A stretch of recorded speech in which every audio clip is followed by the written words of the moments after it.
Good evening, I'm Mallory Maddox. And I'm John Nicely. Our local breaking news, a disturbing series of crimes in southwest Omaha. It began this afternoon with gunshots fired inside Parliament Pub at 168th and West Center.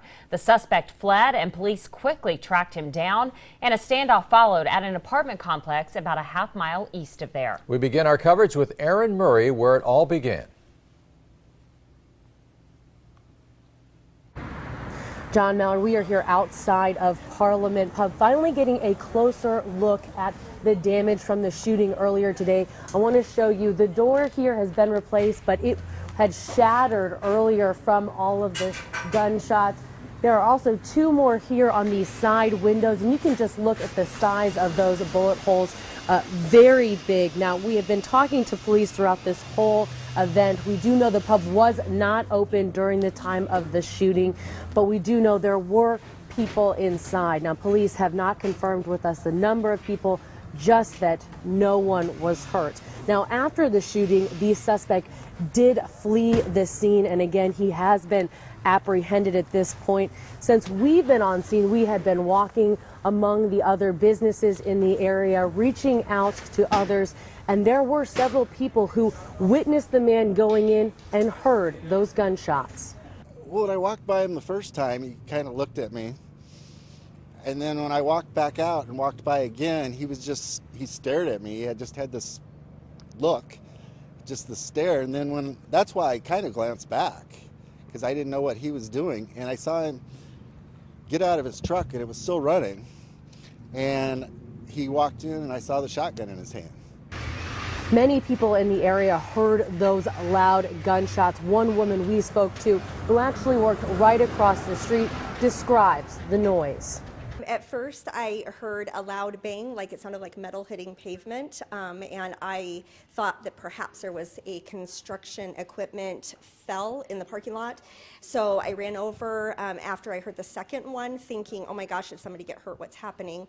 And that's when we realized it was gunshots, and I saw a man standing in front of the Parliament, and I saw the stock of his shotgun behind his arm. Again, the best news out of all of this is that no one was hurt. Right now, at this point, you can see they already have workers here cleaning up the glass and fixing these windows for tonight. Again, you can look down right here, just a ton of glass on the ground. Everyone in this area just thankful that this whole thing is over and that the man is in police custody. Reporting here with photographer Davey Burke, Aaron Murray, WOWT 6 News. And the suspect then fled to an apartment complex east of there. And our Joe Chiodo is live there near 160th and West Center. Joe. We are here at the scene near 160th and Elm, and I'll tell you, it looks a lot different now than it did just about 2 hours ago. A lot has calmed down, but just to give you an idea of what we experienced when we first arrived, the sheriff's deputies actually had to push us back a couple streets to 160th Street because they said that suspect was at his back window with a shotgun. Now you can see that a few police cruisers do remain here on the scene, and police tape is still up surrounding the apartment complex that suspect barricaded himself inside, but much calmer than it was. Now we have some video that I want to show you to give you an idea of what we saw when we first arrived here. This was the situation that ensued with Dwight Rodgers and police. Dozens of cruisers and more officers surrounded his first floor apartment with guns drawn, vests on, and shields up. Police say Rodgers then shot at them through his back window multiple times. Those officers did take cover, and thankfully they weren't hit, but they do tell us that two of their cruisers were. Now, shortly after firing those shots, Rodgers did surrender. Right here, those video of that surrender and video of him getting arrested by police. Now, inside his place, police say they found multiple guns. They couldn't say exactly how many, but we do know that one was a shotgun, and that is what he used to fire at police. They do say that exact details of that will come out in the investigation. I also asked them whether they fired back at Rodgers when he first opened fire on them. Right now, they can't answer that either, but they say upon the completion of this investigation, they will let us know. Now, another thing and aspect to think about with all of this is the people surrounding this area. We talked to many neighbors, and we also talked to a person who lived right inside this apartment complex, and he was shocked to see the situation here when he arrived home.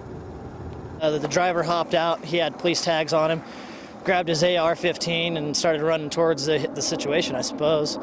Tried to get into my complex, and I was stopped by 4 sheriffs and told that I wasn't allowed to go home. It's pretty crazy, but at the same time, you can never determine or predict where any of this kind of stuff is going to happen. It's not always the bad neighborhoods. It can just as well be a good neighborhood.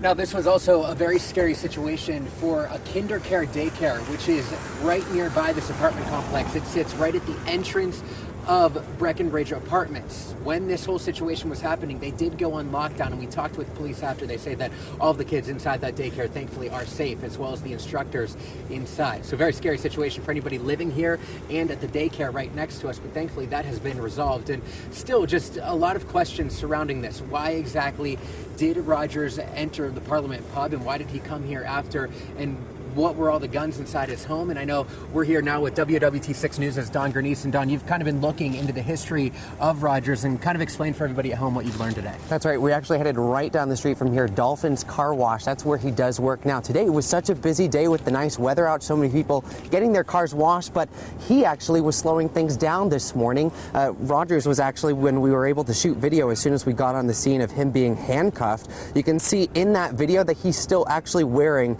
his Dolphin's Car Wash work t-shirt. So he came in this morning around 8 a.m. As I was talking to his bosses, they explained he was starting his shift just normally where he vacuums the cars. Now, they told him actually to leave after about only 45 minutes of being at work, and this was because he was just standing around. They say they weren't exactly what was different today about any other day, but he wasn't being productive. So he was actually asked almost as soon as he was brought into work to go home, so much so that he was actually hindering the productivity. I got Dwight a job here, and for a couple months he kept his job here. Like I said, today was the first day that I didn't think that he was a lot of help to us.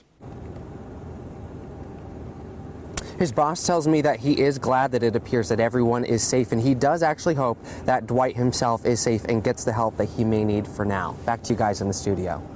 Thank you, Don, and we will continue to look into the violent string of events today on air, online, and also on our WWT News app.